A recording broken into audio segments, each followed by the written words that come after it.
So the next thing we're going to talk about is something called conditional probability. Now, we've been saying what's the probability of a boy, what's the probability of a girl. In those cases, it's pretty much 50-50 for boys and girls. But if you notice, the probability of a round pea or the probability of a wrinkled pea really actually depends on an important condition, which is of course the genotypes of the parents. Okay. Conditional probability is basically probability that depends on some particular arrangement. Okay. So, for example, let's think about lung cancer. Okay. Well, you can consider everybody in the population having some sort of probability of dying from lung cancer. Okay. But if you think about it, it depends on your behavior. Okay. Now, you can actually decompose the probability of lung cancer into two basic conditions. One is maybe if you smoke, or another one if you don't smoke. Okay. Now, of course, you can also then consider, for example, what is the probability of getting lung cancer if you smoke, or the probability of getting lung cancer if you don't smoke. And you can actually denote those conditional statements in a particular framework in which you say, for example, what's the probability of event A, in this particular case, get cancer, okay, given, lung cancer, given, this is a given, this line here means given some other condition. So for example, B, which might be, for example, that you smoke. Okay? So obviously, the probability of getting cancer given that you smoke is going to be greater than, of course, the probability of getting cancer if you don't smoke. And you can actually say not B or don't smoke by giving a little minus sign. So that's actually going to be the case. Now, one thing that's important to indicate now at this point is to consider sort of the realm of all possible conditions. Okay? Now, in the particular case of smoke and don't smoke, those are mutually exclusive. So in the case of smoke, okay, or B, okay, the probability that any individual is a smoker, maybe what fraction of the what fraction of the population. What I'm showing here is a probability that someone's a smoker, actually. The probability that one does in fact smoke. You go out to the population sample, who are the smokers, who are the not smokers. And the probability of someone being not a smoker, okay, well, of course, this better add up to 1. Okay. You could say, oh, well, they smoke sometimes. Let's just say if you don't smoke at all within the past month, or didn't smoke at all within the past month. You can define it however you want. But what I'm showing here is B and not B, those two probabilities add up, of course, to 1. Now, you can think about these types of conditional probabilities depending on more than sort of just this or that. Okay? One type of way you can think about it is say, well, what's the probability that it's above 80 degrees outside right now? Okay.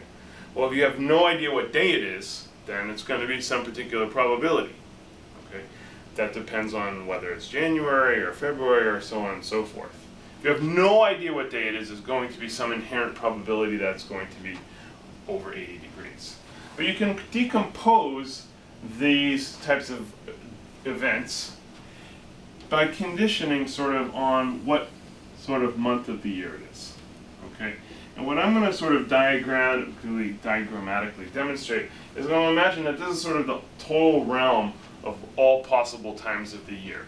Okay? And I'm going to break it up into 12 months. This is going to be January, this is going to be February, March, April, May, June, July, August, September, October, November, and December. Okay. And of course, what I've done is I've sort of partitioned from here to here, which is the total year, the space of the entire year into the 12 different months. So January, February, March, April, May, June, July, August, September, October, November, December. Whoops, that was a mistake. Yeah, I knew I was going to do something like that. Yeah, so there we go. So anywho, now what we want to ask is sort of generically what is the probability that the temperature in a given day reaches above 80. Okay. What's the probability? Well, clearly it's going to be, you know, especially if you're living in Kansas, it's going to be pretty darn high in June and July. And you can actually sort of represent those probabilities as sort of being little parts of this. So what I'm showing here is this sort of, in a way, I've split the year up into these chunks, and two, you know, plus or minus, you know, assuming every month is the same duration. Obviously February is excluded from this. You can say the probability that of any random day, you're basically 1 out of 12 going to be in any one of these particular conditions, i.e. you're either going to be in, you know, this month or that month or this month.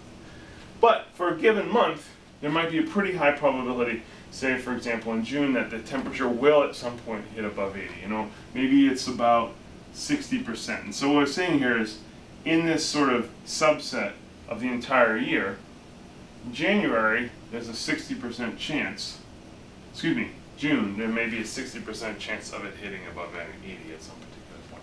Obviously, it's probably higher. Now, it may be pretty high in July, and pretty high in August, probably pretty high in September, okay? Maybe not as high in October, and very unlikely in November, December, okay?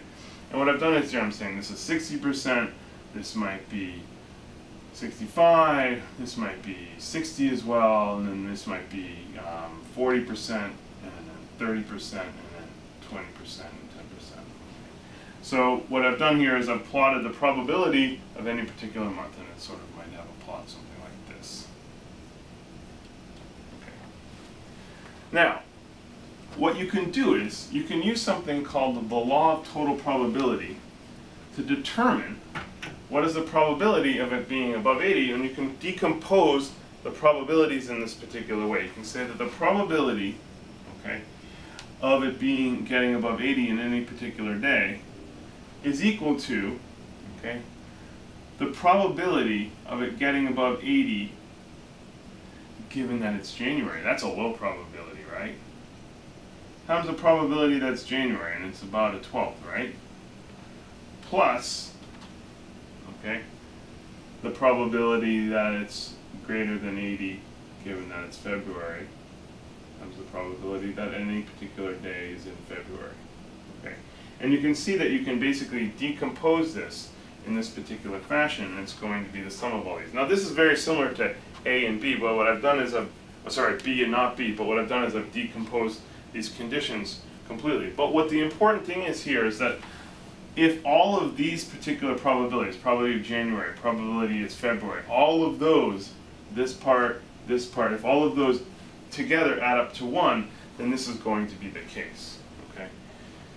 So, in this particular case, it might be some given probability based on that, okay? So this is an important point to understand, is that generically speaking, you can sort of demonstrate a rule, which is the probability of something happening, A, okay, is equal to the probability of A given, say, let's call a condition B, 1, okay, times the probability of some condition B1, plus the probability of A given another condition B2, times the probability that you are in condition B2, plus the probability of A given condition B3, times the probability of condition B3, okay? And you can just go dot, dot, dot, dot, dot, dot, dot, dot, dot, dot, dot, probability of A to B, and let's say, who knows? You may partition it 100 million different ways.